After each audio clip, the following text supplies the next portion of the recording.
का उद्देश्य? हाँ, भारतीय जनता पार्टी ने चुनाव की दृष्टि से सीकर जिले में मेरी ड्यूटी लगाई है। ऐसे संगठन की दृष्टि से मैं उड़ीसा को काम देख रहा हूँ। कल ही वहाँ कोर कमेटी की बैठक करके आया था और क्योंकि यहाँ पहली बार आने का अवसर मिला है तो आज जितने भी यहाँ इस जिले के विस्तारक हैं वो और विधानसभा के संयोजक प्रभारी ये सब बुलाए गए थे, उनके साथ बैठक हुई है, उनसे समझा है अब तक का और अब तक क्या हुआ है इसकी जानकारी करके आगे क्या करना है ये सब जानकारी दी गई है।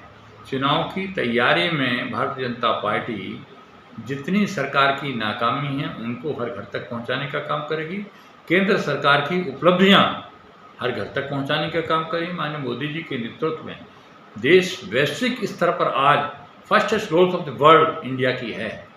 तमाम विषम परिस्थितियों के बावजूद इंडिया आज सबसे बड़ी अर्थव्यवस्था बनकर उभर रहा है। आज हम 5वें स्थान पर हैं और 27 तक थर्ड पोजीशन में हम आने वाले हैं। और जो अमृत काल है उसमें प्रधानमंत्री जी का संकल्प है कि जो देश कभी था भारतवर्ष विश्व गुरु, फिर से वो विकसित देश बनकर विश्व गुरु की तरफ जाएगा। तमाम योजनाएं गांव, गरीब, किसान, महिला, उन सबकी श्रमिक चिंता करने का काम हमारी केंद्र सरकार ने किया है। सबको 80 करोड़ लोगों को घर बैठे मुफ्त राशन देने का काम कर रहे हैं। विश्व की सबसे बड़ी योजना है। यहाँ 11 करोड़ लोग ऐसे हैं जिनको 5 लाख तक का बीमा दिया गया है आयुष्मान कार्ड का, जो 60 करोड़ जनता को कवर कर रहा है, जो 5 लाख तक मुफ्त इलाज कराने का काम कर रहे हैं। 4 करोड़ लोगों को घर देश में दे दिए गए हैं। इसी तरह से शौचालय करीब 11 करोड़ लोगों के शौचालय हुए हैं।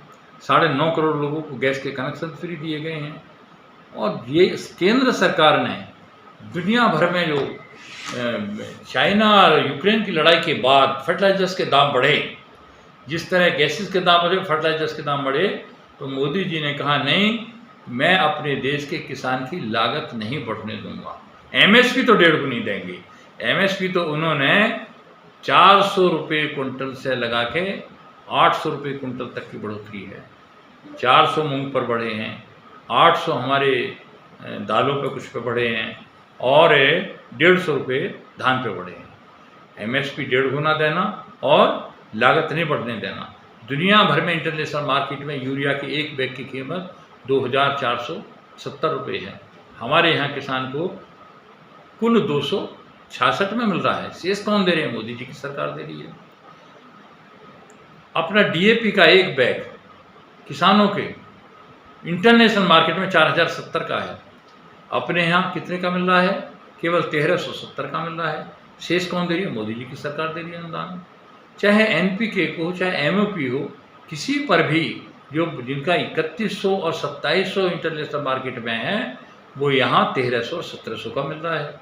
शेष मोदी जी की सरकार भरने का काम कर रही है। किसान की चिंता करने का काम कर रहे हैं, महिलाओं की चिंता करने का काम करें। महिलाओं को सशस्त्र बलों में कमीशन ऑफिसर पहली बार महिलाओं को दिया गया है। महिलाओं को इतनी बड़ी संख्या में 30 करोड़ महिलाओं तक पहुंचा है। 1 रुपये का नैपकिन, सैनिटरी नैपकिन, छोटा काम लगता है लोगों को।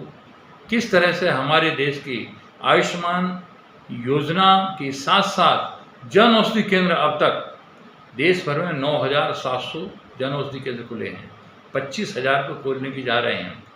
ये सब किस लिए कि जो एक वैसे मार्केट में 100 रुपये की यदि दवा है तो उसको 20 रुपये की मिलती है।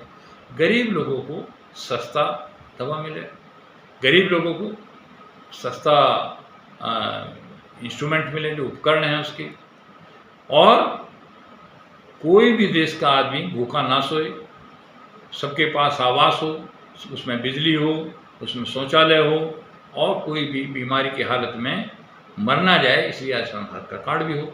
सारी योजनाएं गरीब पर आधारित हैं और यहाँ की जो केंद्र सरकार की जितनी उपलब्धियां हैं, कुछ सरकारें हैं अपना ठप्पा लगा देती हैं, पैसा केंद्र से आता है।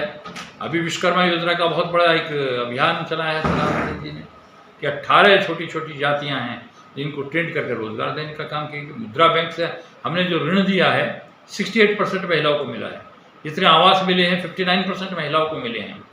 तो ये चिंता करने का काम किया है। यहाँ की राजस्थान की सरकार विशेष रूप से एक वर्ग विशेष को खुश करने के लिए अपीजमेंट की राजनीति करने का काम कर रही है। सभी धार्मिक जितने भी कार्यक्रम हुए हैं उन पर प्रतिबंध लगाने का काम किया है। और ये जिस तरह से महिलाओं की इज्जत के साथ खिलवाड़ हो रहा है, कभी किसी दलित महिला के साथ बलात्कार हो जाता है, किसी को जलाकर कुएं में डाल दिया जाता है और कार्रवाई कुछ होती नहीं है।